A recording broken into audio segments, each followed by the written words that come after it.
Hello, it's Amy with Just a Little Ink.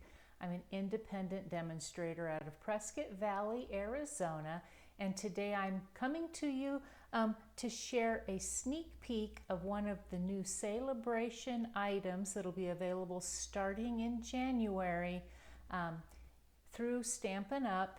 With every order of $60 or more, you can choose one item, and there's two different levels, again, just like there have been in the previous years, but this was my have to have it kind of set, and if you are a beach person, you'll know exactly what I'm talking about. So I'm just going to go ahead and switch over now so that you don't have to keep waiting to find out what in the world it is I'm talking about.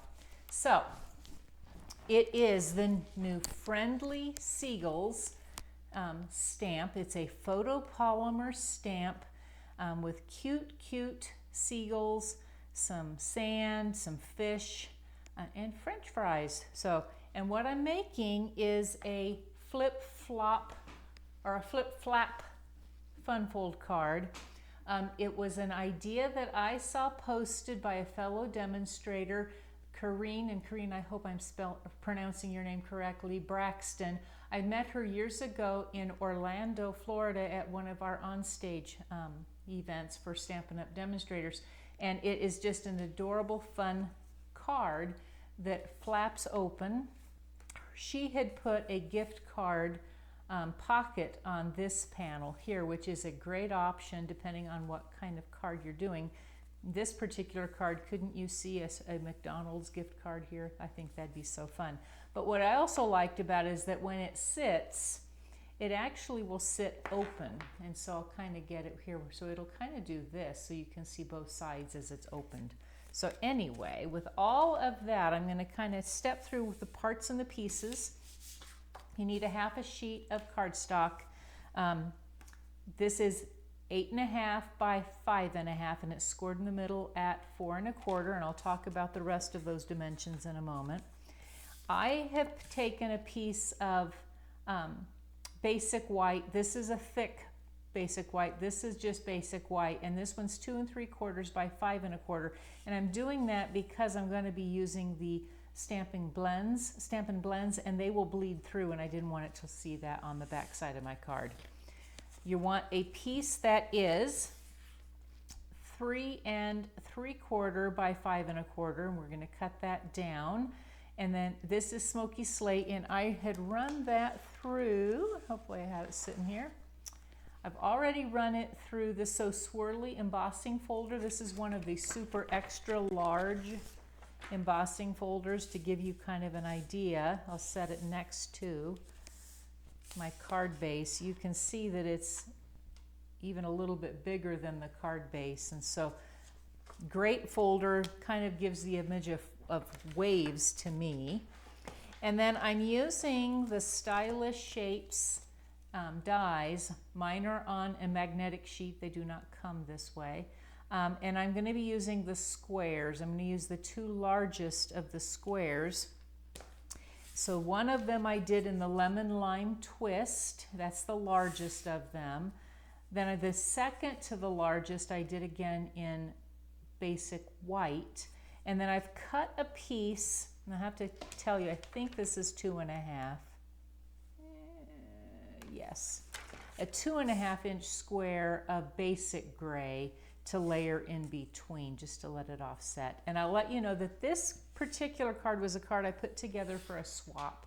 I do a lot of swaps with other demonstrators to get ideas, and so hopefully they've enjoyed this one, and when I step it through, they'll enjoy that too. And then I also had cut from one of the scrap pieces the smallest of the banners, again from that Stylish Shapes dies. So what I'm going to talk through first is how I put together my flip-flap card. It is a little different than Corrine because I'm going to use my trimmer for all of it. I'm not going to use my scissors. So line this up and fold it in half. I found that this was helpful to do first. Use my bone folder. Then I'm going to open it back up because I'm going to cut off a piece of the front. So I'm going to grab out my trimmer, and I'm going to line it up on the other side, so the right side of my cutting blade, I'm going to line it up to that 1 1/4 inches. Okay. And I'm going to not use the cutting blade. I'm going to use the lighter of the blades, which is the scoring blade, and I'm going to score it. And then I'm going to not pull it out of my trimmer. I'm going to take my cutting blade and cut down to the 2-inch mark on the side ruler. And then go back up. I'm going to lift up my rail, come back down so that it's below my card base. Then I'm going to cut up to the 3 1/2 inch mark on that side rail. And down.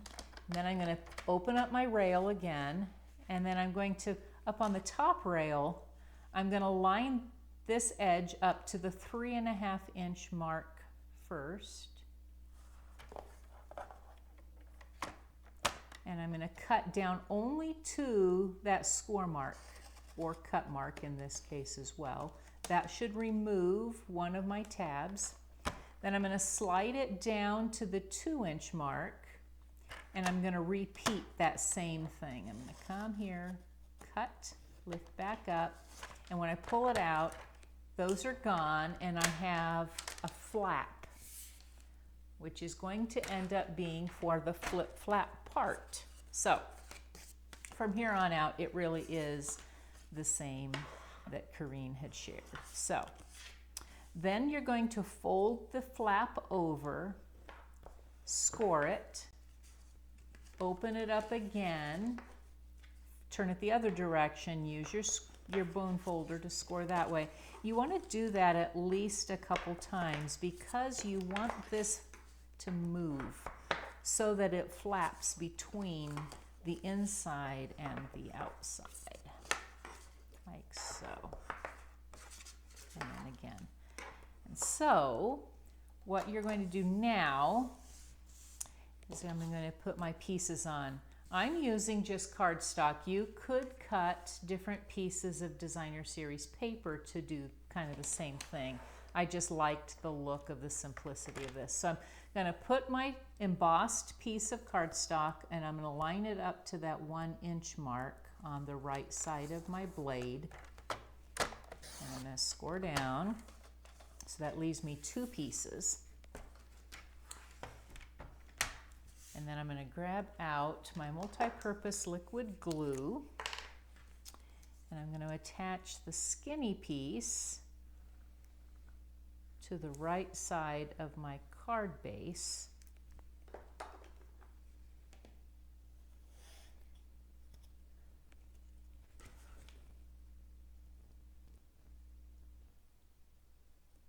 Kind of get an equal reveal all the way around here. And then the other piece is going to go on the front, and I'm going to use the same liquid glue. Just give me a bead around the perimeter of my card stock here. Don't really need more than that. You'll have to let me know in the comments if liquid glue is your go-to or if you have a different adhesive of your choice. And then the other question I have is, are you a fun fold person or not? And if you aren't, is this a fun fold that you find you would make? I am smitten with this fold, so I'm thanks to Corrine for sharing it. So then we're going to take and do all our other pieces. So I've got a few pieces. We'll set these kind of out of the way. We have these pieces to stamp on. So I'm going to get out my Tuxedo Black Memento ink and my stamp set. And I'm going to start it. Let's see here. I liked this open seagull. His mouth is wide and kind of bossy sounding. I'm going to ink him up. And I'm going to put him kind of in the center here. Let it set for a sec and I'll clean that with my simply chamois. Keep a chamois ready to go. That one's ready. And then, let's see, I want to take, while I have my Memento ink out, I'm going to ink up a couple other things here. So I'm going to take the seagull that's got the French fries in his mouth.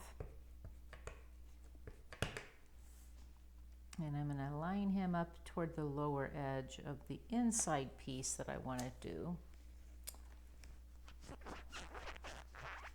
And then I'm going to grab the French fries.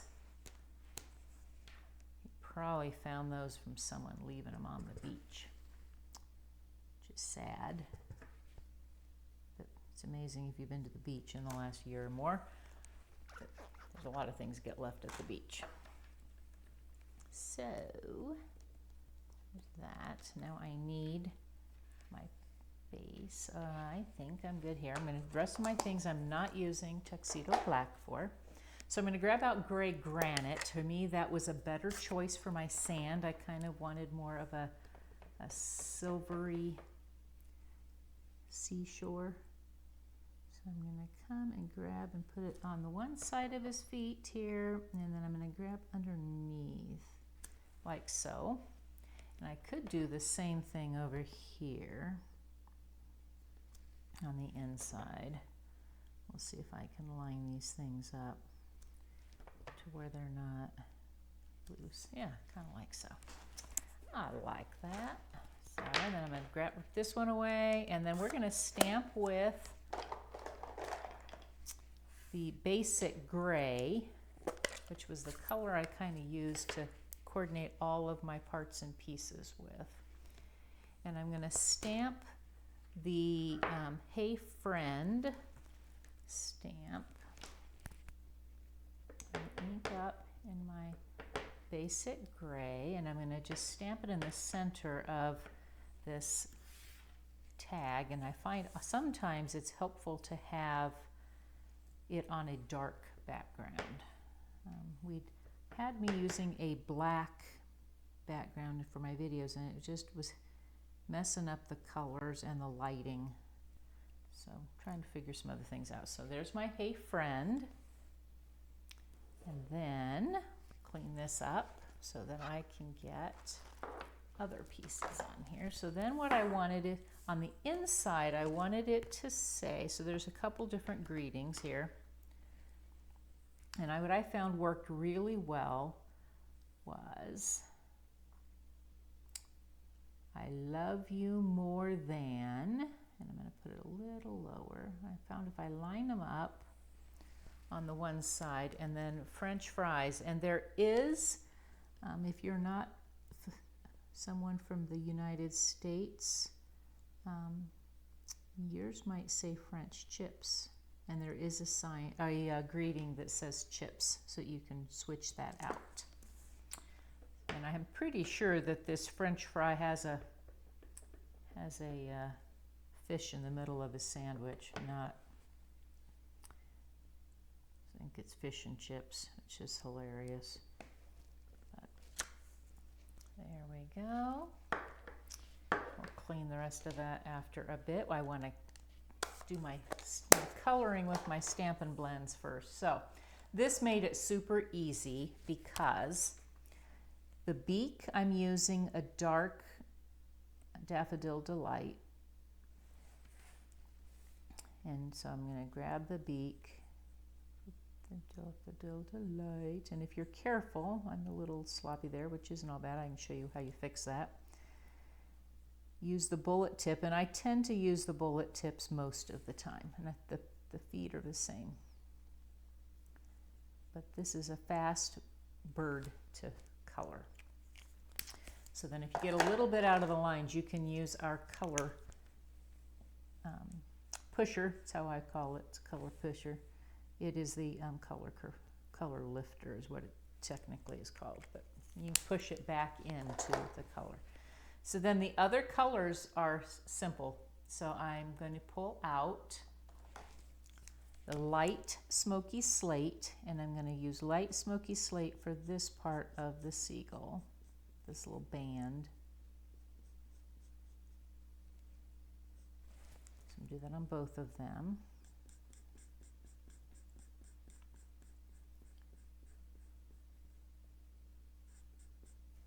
And then I'm going to pull out the dark smoky slate. And that's how I'm going to color the rest of his wings. Is the beach a favorite place for you to go? Seems like people are either beach or mountain, and for me the beach is what calls me.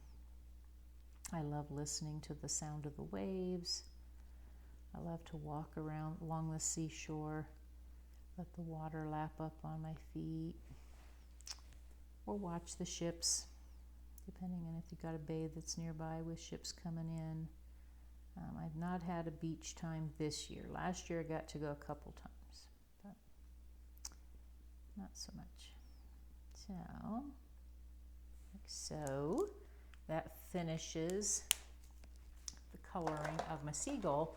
Then for the French fry part, I'm going to color the container that same lemon lime twist, just because I want it to coordinate with my lemon lime twist that I think accents so nicely with the gray. Gives just a little pop of color. And then I'm going to grab, this one is Lemon Lolly, and it's the dark lemon lolly because I felt like the French fries needed to still be yellow, and I didn't want it to blend the exact same color as my bird's beak. I missed one little section of my fry box. There we go. So this is how fast all of this then goes together. So I'm going to grab out my Stampin' Seal just because it's my preference. And I'm going to come here, going to line it up on that layer.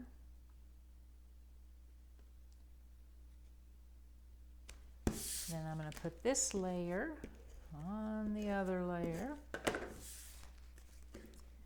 Line it up right here, centering it. Get a little wider maybe. Well, it's maybe stuck the part it is. Stampin' Seal works pretty stinking well. So here we go, like so. And I've got this greeting. I want to put a couple dimensionals on there, and the minis are going to be the right option. So I'm going to stick them closer in, and whoops, you ever do that? I'm going to line them up a little further in because I've got them just a little too close. It is not going to work. So sometimes you make adjustments. So there we go. So this is going to come on the inside, just flat. You could layer it with an extra piece of dark if you want a more contrast. I was okay with it just kind of floating in the center here. So, like so. And then for here, you just want to use, I'm using my multi-purpose liquid glue again because I found it was the best. So I'm just going to put a perimeter around here and a little bit in the center. And I'm going to line that up on that flap and center it a little more. There we go. Like so. Hold it so that it can adhere. And when you're done, it will flip and flop. I just liked how that kind of flips and flops. It comes in and out. Like so. So thanks again for joining me. I hope you try this technique and make any comments when you do. I'd love to see what you've done as well. So have a wonderful rest of your day and happy almost Christmas here. Well, almost. Tomorrow's the 30th and then we have the 1st. Thanks again for joining me.